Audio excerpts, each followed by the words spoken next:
Hi guys, this morning we were looking at we finished up was with the product rule. Not two functions multiplied together.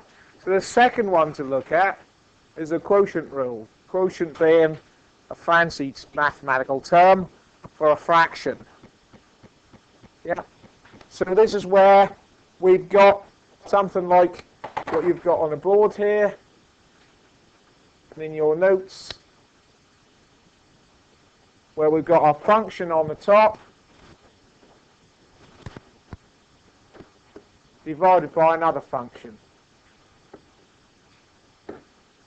like so, a quotient. In this case, we do very similar, and I'm not planning to go into too much detail. We'll have a look at this one example. There's a couple in your notes for you to have a go at. We'll do the same thing with the chain rule, because I really want to go on to some other engineering uses of differentiation, because I can't stand maths for maths' sake. I want you to understand why you might want to be doing this differential calculus. All right? So, what we do here is say y is equal to u is equal to 4 sine 5x, and let v equal 5x to the 4. Differentiate each of them. You're pretty quick at these by now. Differential of that is 20, 4 times 5, cos 5x, and the differential dv by dx is 20x cubed. Okay. Surprising how quickly, if you do a few of these, surprisingly how quickly you pick it up, and then can actually do it quite easily and quickly. Then what we're doing is plugging those things into a formula up there. So we got dy by dx is equal to, we've got a big quotient to deal with, so we want a big line, we want v, 5x to the 4, times du by dx, which is 20 cos 5x, minus u 4 sine 5x times dv by dx, 20 x cubed. And all of that is over v squared. So it's over 5x to the power of 4 squared.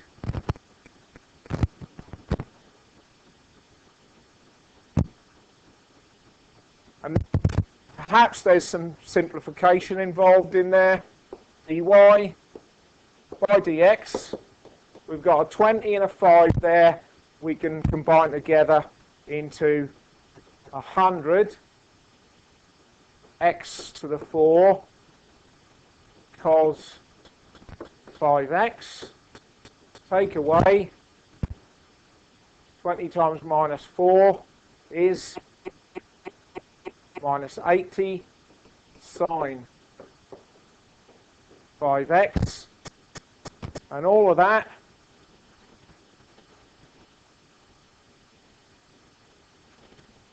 x cubed. Yep, someone's awake.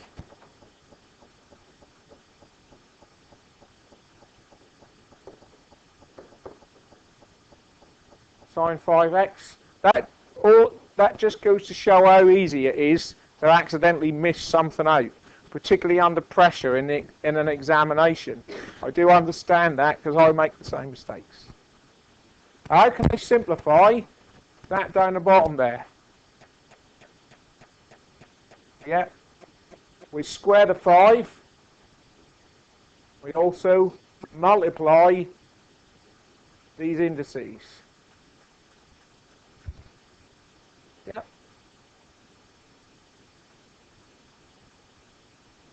And I would leave that like that. Okay? Don't touch that anymore. And for that, you'd get 4 marks in any exam question if that was what you were being asked to do. I'm not saying you're going to be asked to do something as easy as that, mind you. But there we go.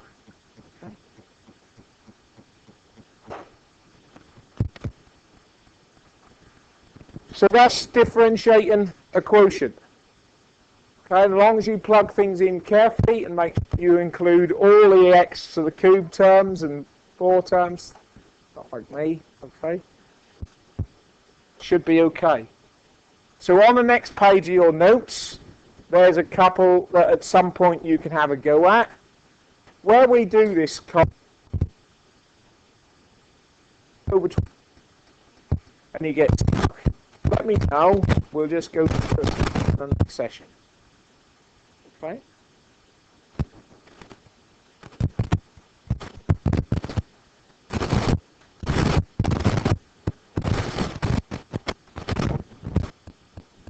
The last technique to look at is the function of a function or chain rule. And although it's usually left till last because the function of a function thing is a little bit more difficult to get, the actual process is probably easier and less messy than the quotient rule one. So we're looking here to differentiate 3 cos x brackets 5x squared plus 2. What we've got is the bit inside there, inside the brackets, is a function, and the cosine thing is a function that contains the other function. Yeah, so if we've got a y is equal to f of u, and u is f of x, yeah, so if y is a function of u, and u is a function of x, that means this one in here is a function of a function, then we have to use the chain rule. Alright?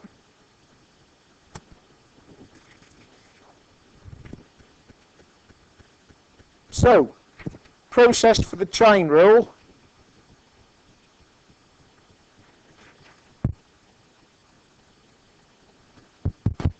Let u 5x squared plus, yeah,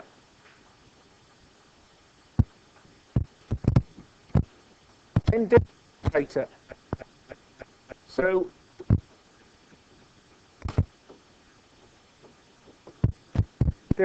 that is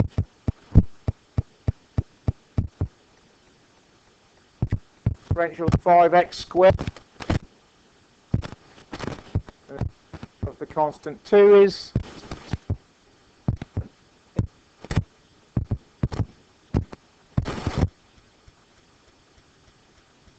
okay. Then what we can write is that y, so we would here, so y is equal to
Okay, everybody happy with that?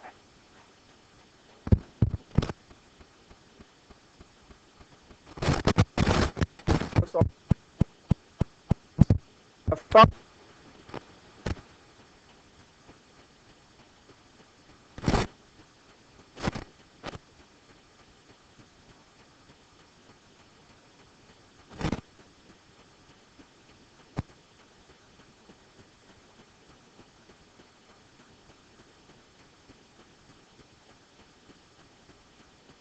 it.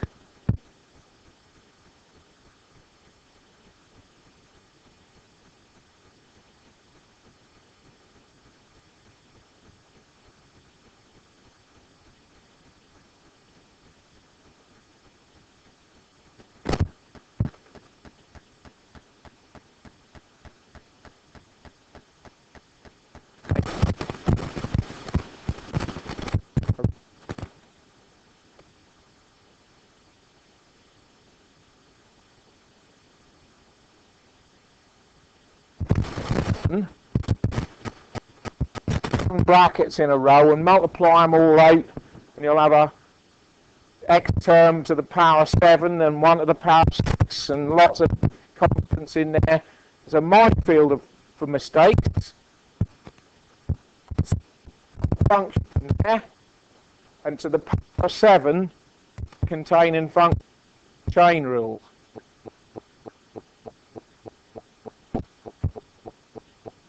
So whilst you could do on that, because that's 4x squared plus 4x plus 1, you can differentiate that fairly easily. But it would be multiplying out 7 of those bracketed terms all in a line that would make that not of a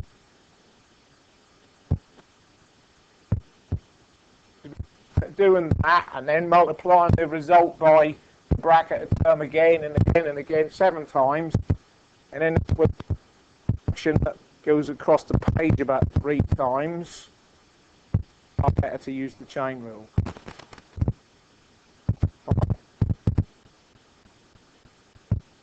In your notes are again a couple of those to have a go at, where that's the type of chain rule I've given you, a bracket term, another power.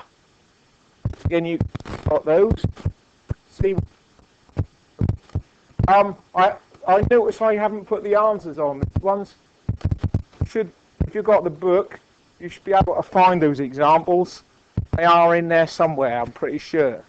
Okay?